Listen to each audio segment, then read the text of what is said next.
All right, folks, we back again. Another thing about the Silly Comics podcast, what we're gonna try to do is to really show off that we're geeks.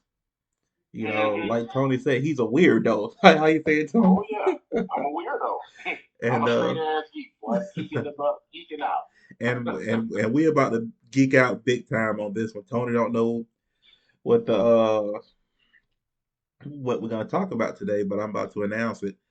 Uh, we're gonna talk about Warhammer 40k. Oh, shut for shit. What the hell you got? Lionel Johnson in this motherfucker, boy. and You don't know nothing about that boy Lionel Johnson, boy. Warhammer is a title that I've been enjoying since I think I discovered in 2005 when I played the game Warhammer 40. No, I'm sorry, Dawn of War, and it really inspired me in certain ways because the lore was edgy, it was deep, and it was balanced. Yeah. Uh, and I guess we could get into the me and Tony have an argument. Yes, and Tony's new to the lore. I think when did I introduced you to about 2 weeks ago. Yeah, a couple weeks ago. Yep. Man, because we saw that Astartes. Oh yeah. And I guess we could start talking about our reaction to Astartes. My reaction Oh to yeah. Astartes was, I was used to the lore, but when I saw Astartes, dude, that dude did a great job with Astartes from beginning to end. Oh yeah. He did To a me, great he job, man. oh he captured the scope of Warhammer. He captured the brutality of Warhammer. He captured the way the Space Marines work together as a unit, and I loved it. What was your response? Because that was your first time seeing the 40k universe. What was your reaction when you first saw the Well, space my, the my Astartes? first my first reaction was, okay, how the hell have I not seen this? Like, where the hell have I been? Because when I first saw it, I thought it was the actual, saying guys who owned the property. I Yeah. actually thought it was them that created. So finding out that it was actually fan made, I mean, it blew me away. That's the best fan made movie I had ever seen. It is, and I know it takes that guy time to get all that out. What he did, Oh, it's dude, absolutely amazing. Yeah. because you know how much it costs for. I think anime, especially high end anime, is like between $100 and $200 a second Yeah, yeah. to produce, and I might not have the numbers right, but it's a lot of money. And this dude, when you talk about hand doing everything, Hmm. from models to music to painting to the atmosphere, the lighting, and all that other stuff. What was your favorite moment of the Astartes video?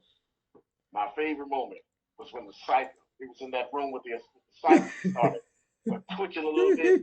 And Astartes looked at the other guy, and he gave him that signal. Turned back around, you can see the cypher turn.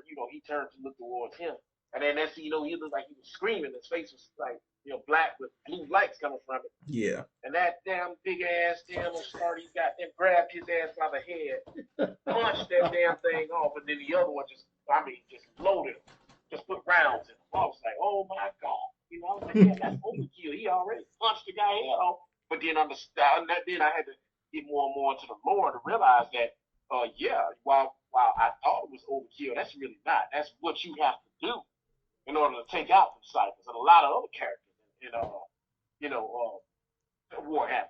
It's probably because the Warhammers themselves, I mean, big tough bastards. You know what I'm saying? Yeah. I mean, The they 40k universe is cause over the like again, Tony's a virgin at the Warhammer thing, so I'm bringing him slowly in.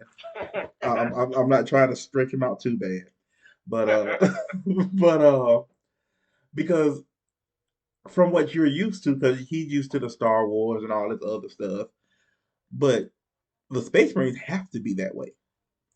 yeah, They're not this over the top thing because the whole universe over the top yeah, exactly. because orcs could rip them apart.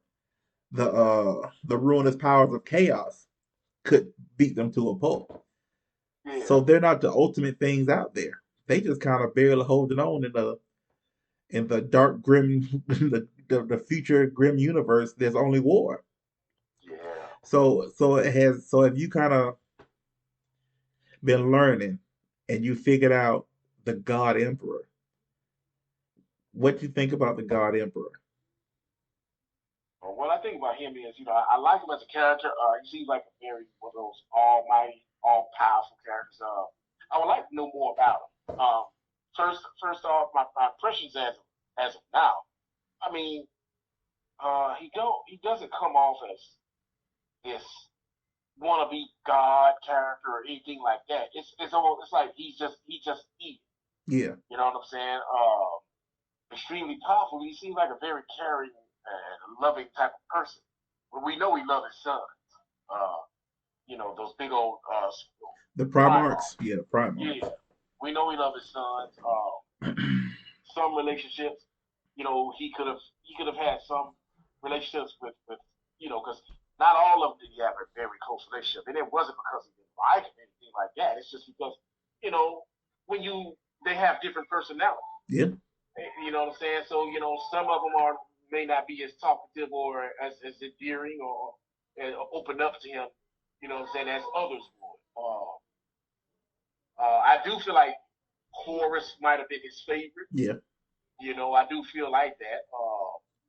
But I think like I've already said, Lionel Johnson.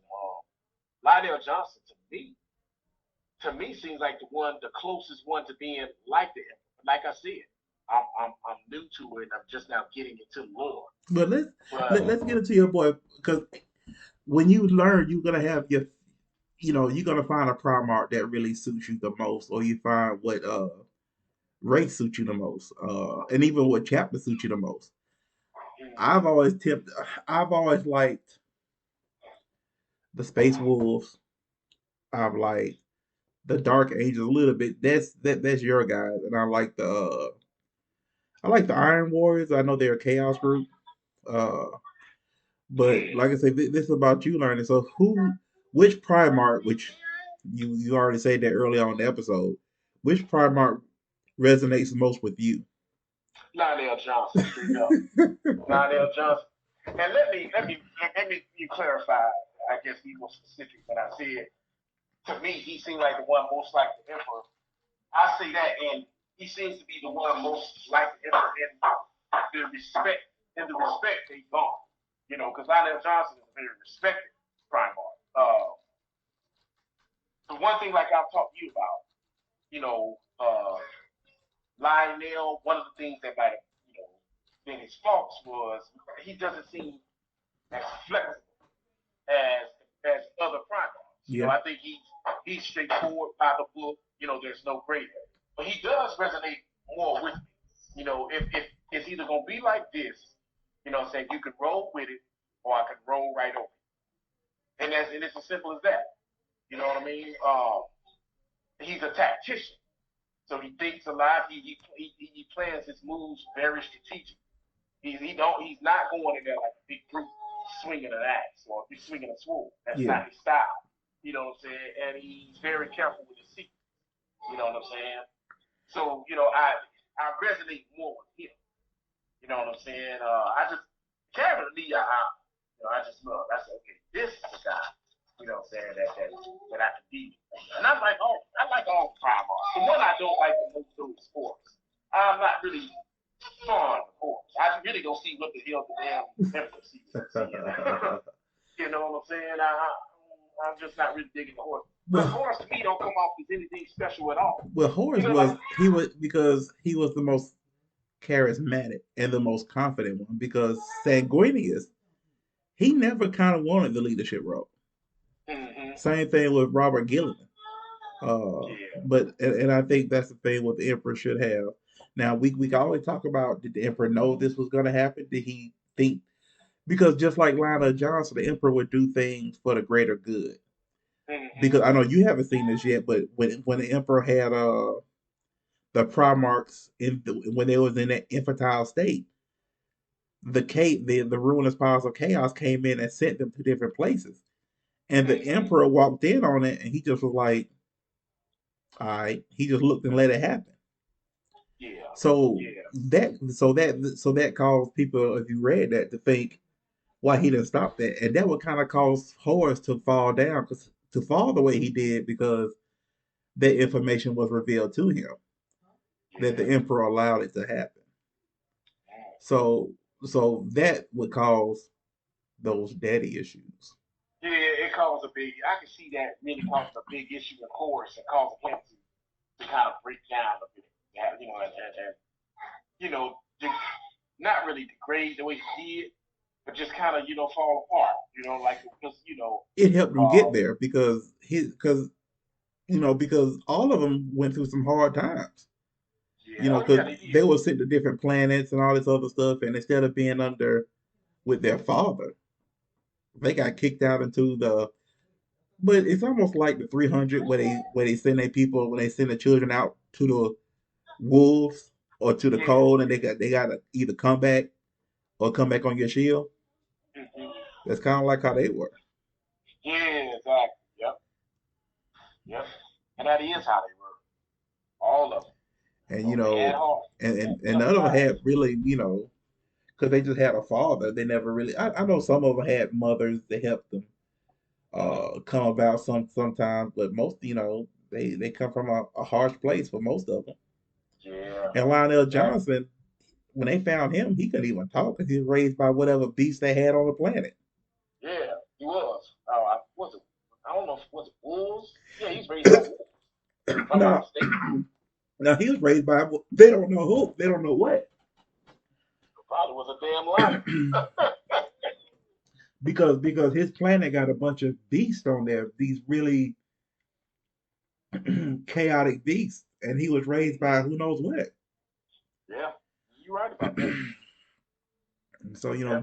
just for him to survive, because that planet has such the animals were so vicious that even grown men didn't go there by themselves. And here come this boy coming in they found that not only survived, but he was thriving. He couldn't talk and Hmm. all that stuff. They had to bring him along, but he learned so fast because all the emperor's sons are like super geniuses anyway. Yeah, yeah, that's true. So yeah, Now, who was the first son? I hear the Lord that it was Lionel Johnson. Then but then I'll hear that it was Horace. Who was really the first one? I think Lionel Johnson was the first. So he was No, the no, no, first. no, no, no, no. I think Horace was found first, but Lionel Johnson was the first one to have his own chapter. Oh, I okay. think So that's what it Lionel. is. Maybe the people, and when they hear this, they could correct us. But I think that's how. Well, I think he found Horace first, but Hmm. Lionel Johnson was given the honor of having the first chapter. I think. Yeah, because see, that's what like I said, I'm just getting into it, and this is a lot. What I mean, the excuse me, the Black Library. Yeah. Yeah, this is another. I mean, this is a lot to take in, and trying to read and delve into everything, and trying to understand everything. And I mean, I've been enjoying every bit of it, but I know there's a lot, there's a ton I don't know. So yeah, anybody listening that does know, hey, chime in Yeah, and chime in and help talk me to us out. because You know. we'll listen and we respond to it. Because I might be wrong, but I thought that's how it was with Lionel Johnson that he was given the first chapter, but I think Horace was found first. That's why he got closer to the emperor because he was with them the longest. Yeah, yeah, of course, yeah. And like I said, I don't know what it is, but for whatever reason, I like Horace is nothing about him that I truly like. Horace reminds me of that corporate person that's very Hmm. charismatic, a kind of butt kisser, but people love to follow him because he can say the right things. Hmm. But underneath, he's kind of, he lacks the confidence he needs. He needs his ego need to be strong because really that's how the ruinous powers got him because they stroked his ego. Hmm. They fed into his insecurities, Yeah, and that's how what really broke them up and divided the whole chapter and ended the Great Crusade. yeah. That's a wonderful story. Very deep, very rich in lore. You know, and like I said, most of the Primarchs I like. Jacoto Khan, Yeah. Jacoto Khan, I like him. That guy there. I was man, this dude here is some mongoloid type stuff. You know what I'm saying? Yeah. Yeah, and then Sanguinius. Sanguinius is one of my favorites also. Yeah, it's hard not to like Sanguinius. You know, Hmm. uh, my favorite has always been I like Russ a lot, Oh yeah, yeah. and Russ is yeah, I like Russ. Russ a lot.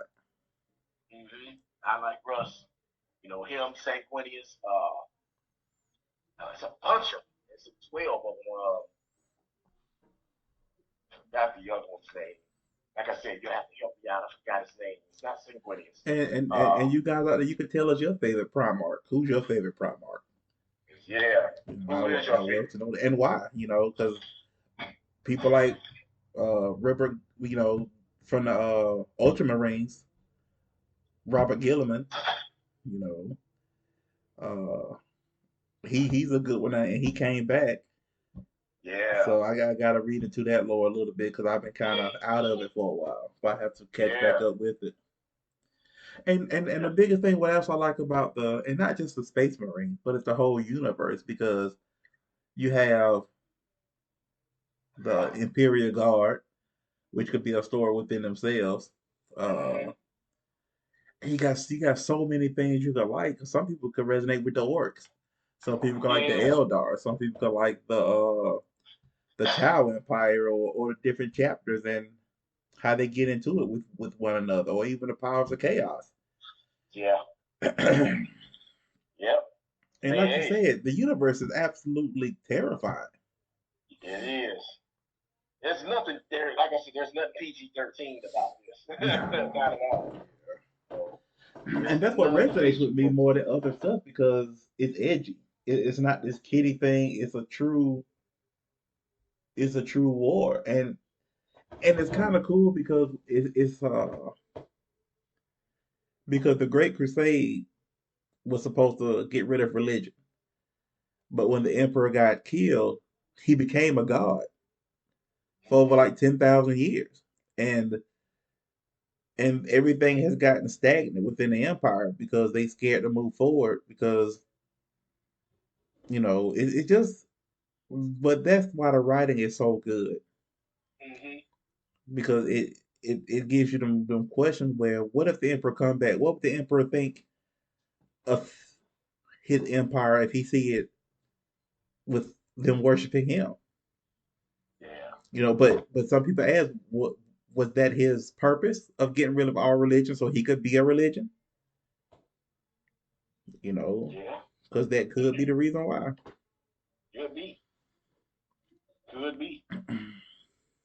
I think the emperor knew a lot more than think he might have known a lot more than what we thought. I think he might have known all of this would happen. Yeah, You know. because he's an all powerful being that has incredible prescience. Mm-hmm. And I hate to throw that doom terminology in there, but he probably knew from because the emperor was made out of a lot of different shamans and all this other stuff, and he was pretty much created to lead man into. And we're dealing with a being that sees time and space in such a large scope. 10,000 years is just a small price to pay for the future Yeah. of mankind. Yeah. That's just but a small price to pay. Yeah. You know. Now to the regular people, that's horrible. But when you got a being that lives eons and eons, just a small price to pay. Mm-hmm. Well, all right, y'all. We just wanted to throw down some Warhammer 40,000 lore and talk about Tony's uh jump in party with Warhammer 40,000. And uh, again, tell us what you think about Warhammer 40,000. It's something I absolutely love and enjoy the lore and everything like that. And again, this is Asili Comics, and we'll be making more videos, having more great conversation, and want you guys to engage in the conversation. Let's do this. Let's do it.